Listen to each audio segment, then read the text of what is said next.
hari ini saya akan kembali membahas terkait dengan nilai-nilai berakhlak. Nah, nilai terakhir yang akan kita bahas hari ini yaitu adalah nilai kolaboratif.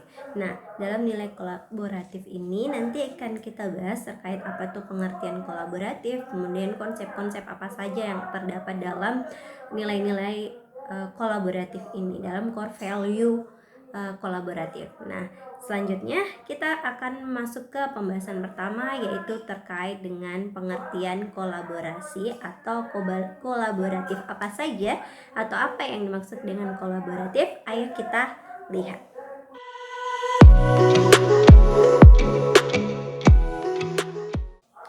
Oke, nah setelah kita membahas tadi tentang pengertian dari kolaborasi sendiri berdasarkan dari ahli, nah sekarang kita akan membahas terkait dengan konsep-konsep dalam kolaborasi. Apa saja sih konsep-konsepnya? Ayo kita lihat kembali.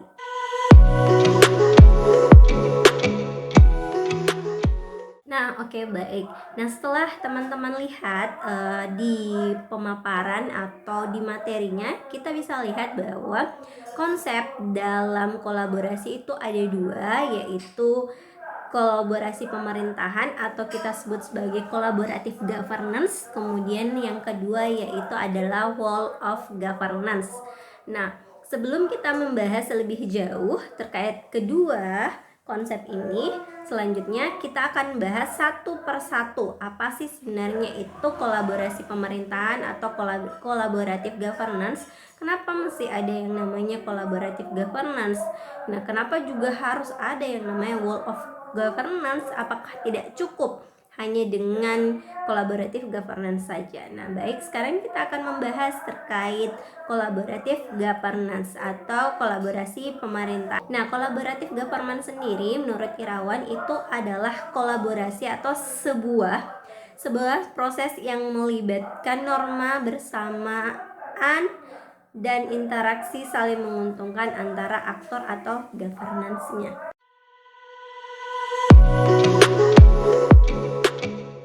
Nah, baik. Setelah kita melihat tiga bentuk kolaboratif governance atau sebenarnya dia termasuk dalam proses yang harus atau tahapan yang harus dilalui oleh pemerintah untuk melakukan kolaborasi dengan stakeholder atau mitranya. Itu adalah tahapan-tahapan yang harus dilalui.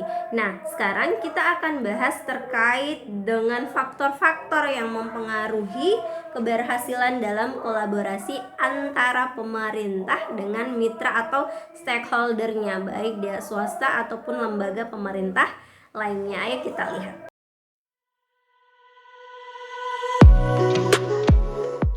Selain faktor-faktor yang dapat mendukung kolaborasi dalam organisasi pemerintahan, ada juga faktor-faktor yang mempengaruhi keterlambatan atau menghambat kolaborasi dalam organisasi pemerintah. Apa saja itu faktor-faktornya? Nah, di sini ada dua faktor yang menghambat kolaborasi antara organisasi pemerintah. Yang pertama yaitu ketidakjelasan batasan masalah karena adanya perbedaan pemahaman dan kesepakatan kolaborasi. Dan yang kedua yaitu dasar hukum kolaborasi yang tidak jelas. Nah, itu adalah dua hambatan terkait dengan penerapan kolaborasi atau pelaksanaan kolaborasi dalam organisasi pemerintahan. Nah, selanjutnya kita akan bahas terkait dengan whole of governance. Nah, whole of governance atau biasa kita singkat sebagai dengan WOG atau WOG.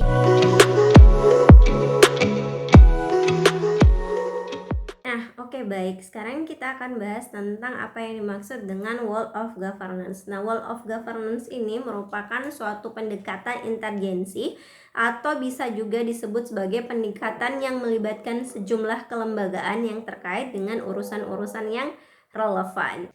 Oke, nah setelah kita membahas tadi terkait dengan apa sih itu whole governance, apa sih keuntungan dari WOG itu atau whole of governance.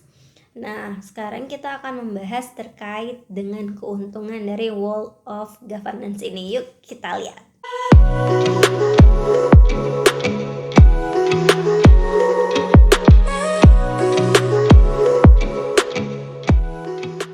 Setelah kita melihat tadi keuntungan dari penerapan whole governance. Nah, sekarang yang akan kita lihat bahwa dalam whole governance itu juga ada beberapa bentuk. Bentuk pertama yaitu terkait dengan integrating service delivery atau ISD, yaitu proses penyatuan pemberian layanan kepada publik.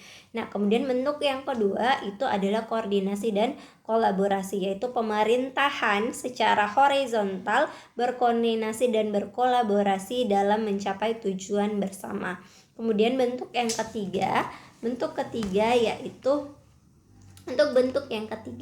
yaitu integrating and reliabilizing governance, yaitu kontrol politik dan otonomi administrasi.